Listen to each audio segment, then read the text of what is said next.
എല്ലാവർക്കും പുതിയ വീഡിയോയിലേക്ക് സ്വാഗതം. ഇന്ന് നമ്മൾ ഡിസ്കസ് ചെയ്യാൻ പോകുന്നത് തരം മാറ്റത്തെക്കുറിച്ചാണ്. നമ്മൾ പലയിടത്തും പലതവണ കേൾക്കുന്ന ഒരു വാക്കാണ് തരം മാറ്റൽ. സ്ഥലം വാങ്ങുമ്പോഴും വിൽക്കുമ്പോഴും നമ്മൾ അറിഞ്ഞിരിക്കേണ്ട ബേസിക് ആയിട്ടുള്ളൊരു ഇൻഫർമേഷനാണ് തരം മാറ്റൽ. 2008 കേരള നെൽവയൽ തണ്ണീർത്തട സംരക്ഷണ നിയമപ്രകാരം തയ്യാറാക്കിയ ഡാറ്റാ ബാങ്കിൽ തണ്ണീർത്തടങ്ങളെയും കൃഷിയോഗ്യമായ സ്ഥലങ്ങളെയും ഡാറ്റാ ബാങ്കിൽ ഉൾപ്പെടുത്തിയിട്ടുണ്ട്.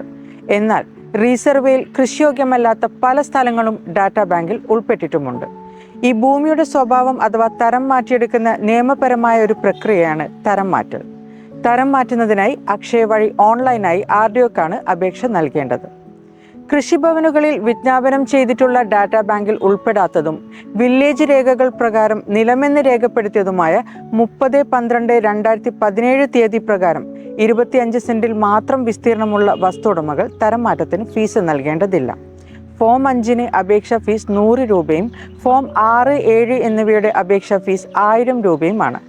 30/12/2017 തീയതിക്ക് ശേഷം തീറു വാങ്ങിയതായ 25 സെന്റിൽ താഴെ വിസ്തീർണം വരുന്ന ഭൂമിക്കും 30/12/2017 തീയതി പ്രകാരം 25 സെന്റിൽ അധികം വിസ്തീർണമുള്ള ഭൂമിക്കും ന്യായവിലയുടെ 10% ഫീസ് അടക്കണം. RDOയ്ക്ക് നൽകിയ അപേക്ഷ ആദ്യം ഭൂമി നിലനിൽക്കുന്ന സ്ഥലത്തെ കൃഷി ഓഫീസർക്കാണ് ഫോർവേഡ് ചെയ്യുക. കൃഷി ഓഫീസർ സ്ഥലം വിസിറ്റ് ചെയ്ത് പ്രാഥമിക വിവരങ്ങൾ ശേഖരിക്കും. ആവശ്യമെങ്കിൽ സൂക്ഷ്മ പരിശോധനയ്ക്കായി തിരുവനന്തപുരത്തെ കേരള സ്റ്റേറ്റ് റിമോട്ട് സെൻസറിംഗ് എൻവയൺമെന്റൽ സെന്റർ KSREC എന്ന സാറ്റലൈറ്റ് സർവേ നടത്തുന്ന ഏജൻസിക്ക് കൈമാറും. KSRECയുടെ റിപ്പോർട്ട് പ്രകാരം ഭൂമി ഡാറ്റാ ബാങ്കിൽ ഉൾപ്പെട്ടതാണോ അല്ലയോ എന്ന് RDO ഉത്തരവിറക്കും.